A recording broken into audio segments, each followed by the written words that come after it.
Average Indians లో చాలా మందికి చూస్తే మనకు పాట్ బెల్లీస్ ఎక్కువైపోయినాయి ఈ మధ్య. ఇండియన్స్ అనే కదా, యూజువల్ గా అదర్ ఉంటాయి, బట్ యావరేజ్ ఇండియన్స్ లో మామూలుగా రీసెంట్ గా చూస్తే పాట్ బెల్లీస్ లైక్ కుండలాగా వాళ్ళ పొట్టలు ఎక్కువ మందికి ఉంటున్నాయి. రీజన్ ఏమంటారు? మీ హోమియోపతిలో వాటికన్నా రెమెడీస్ ఉన్నాయి ఈ పొట్ట? జనరల్ గా మనం ఏమనుకుంటాం, పాట్ బెల్లి ఎక్కువ సౌత్ ఇండియన్స్ కానివ్వండి, ఇండియన్స్. బట్ మీకు you will be stunned to know that US లో అన్నిటికంటే ఎక్కువ ఒబేస్ కేసెస్ ఉంటాయి, ఇండియా కంటే కూడా ఎక్కువ. ఫారెన్ లో.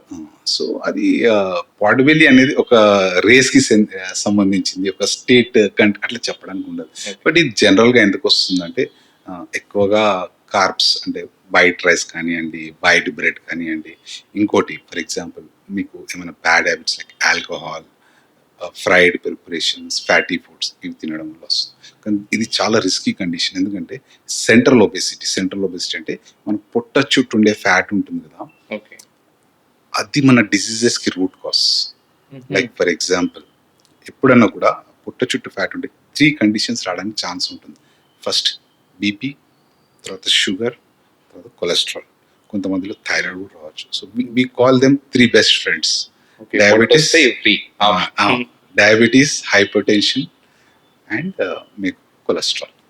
సో ఒకటి స్టార్ట్ అవుతే ఇంకా 2 రెడీగా ఉంటాయి. సో పొట్ట మీకు ఉంది అంటే మీరు వెంటనే ఈ ముగ్గురు ఫ్రెండ్స్ కూడా మీరే ఇన్వైట్ చేసి కామన్, అది ఎవరిలోనే రావచ్చు. అది మేబీ సౌత్ ఇండియన్స్ లో వీఆర్ మోస్ట్లీ రైస్ కన్స్యూమర్స్, అది వైట్ రైస్ కదా, ఛాన్సెస్.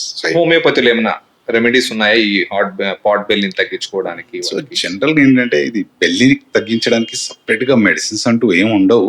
బట్ మేబీ వాళ్ళ మెటబాలిజం ఇంప్రూవ్ అవుతే ఏమవుతుందంటే మీరు తీసుకున్న క్యాలరీస్ కొద్దిగా అధికంగా బర్న్ చేయడానికి మందులు ఉంటాయి. But again it's a life style. So మీరు అన్ని డైట్ కంట్రోల్ చేయాలి, బ్యాడ్ హ్యాబిట్స్ ఉంటే మానేయాలి. దాంతోపాటు కొన్ని మెడిసిన్స్ ఉంటాయి, ఇస్తాము కొంతమందికి ఒబేసిటీ కూడా. But again it's a tripod, 3 dependent అయ్యి.